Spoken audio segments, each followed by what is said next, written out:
Join me now from Scottsdale, Arizona, former police officer and founder of the TatumReport.com, Brandon Tatum. Brandon, thanks for joining us. Thanks for having me again. Brandon, my blood was boiling, that entire Michelle Obama PSA. I mean, that was just really infuriating, and it's just filled with complete lies and nonsense. And she talks about division. She's the one who is dividing. These people, Michelle Obama included, are actually evil, in my personal opinion.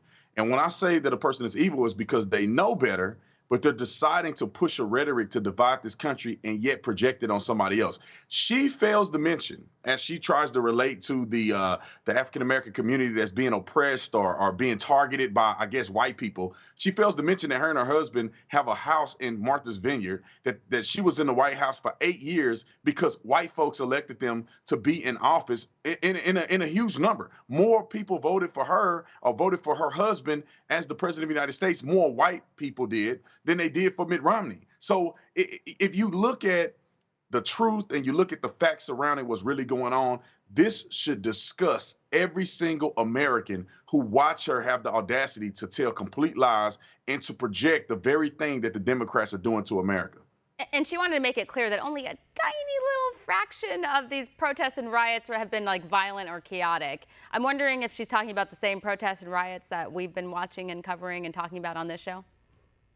Yeah, she's completely lying, and everybody knows it. But the thing is that she thinks that we're too stupid to turn on the TV, to look at what's going on social media and see them burning down cities. It looks like Armageddon in many of these major cities run by Democrats. But she thinks that we're too stupid to understand what's going on. These are not peaceful protests. And even if they were peaceful at this point, what are people protesting? What are they protesting? In George Floyd's case, those officers have gotten arrested. They are going to face justice. In many of these cases, officers have been arrested for no reason. So if you are a protester, you've gotten justice. What are you protesting about? You need to be protesting in the inner cities, in Chicago and Baltimore and in LA and New York, where the crime rates are out of control. But these people really don't care. They just want to project because it's politically expedient. They want to get their candidate to win, and they don't care nothing about the truth and about the American people. Yeah.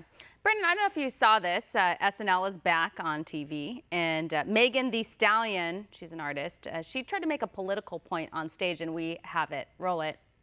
Daniel Cameron is no different than the sellout Negroes that sold our people into slavery by savages.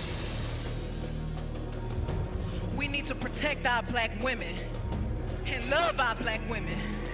Because at the end of the day, we need our black women. We need to protect our black men and stand up for our black men. Because at the end of the day, we tired of seeing hashtags of our black men. I'm savage, classy, bougie, ratchet, sassy, booty, nasty.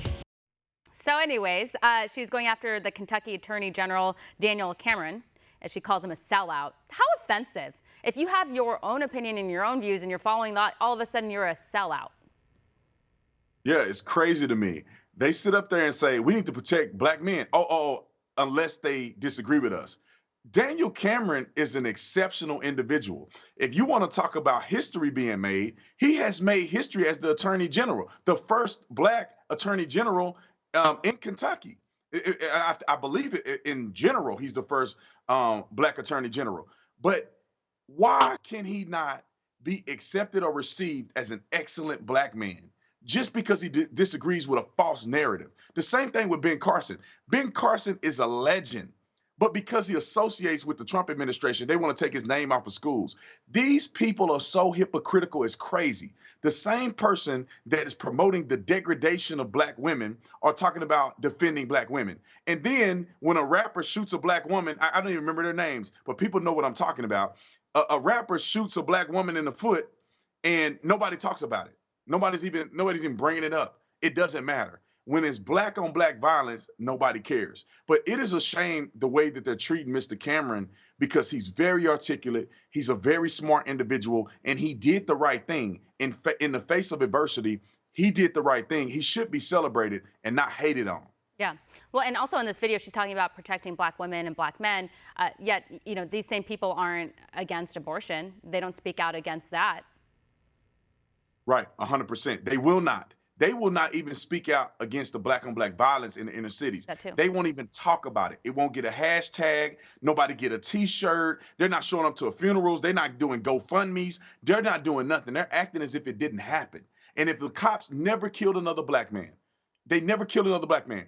2019, it was 14. It used to be 9, and then after the controversy happened, all of a sudden it went to 14. I'll use the number 14. 14 unarmed black men were shot and killed by the police. We all know that all of them weren't innocent, and that just because you're unarmed don't mean it's not justifiably shot. But just for the sake of argument, if cops didn't kill 14 African-American people across the nation in 2019, you still got about 14 black people getting murdered in one weekend in Chicago, Illinois. That's one city in one weekend.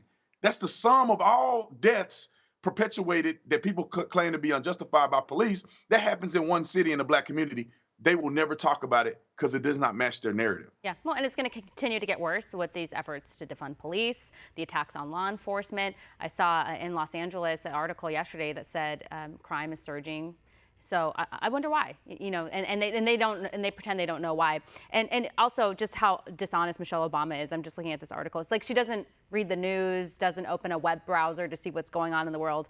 Over the weekend, Seattle protesters, police had to arrest protesters, over a dozen of them, for allegedly vandalizing buildings. They threw explosives at officers during a demonstration, you know, riot, protest, whatever you want to call it.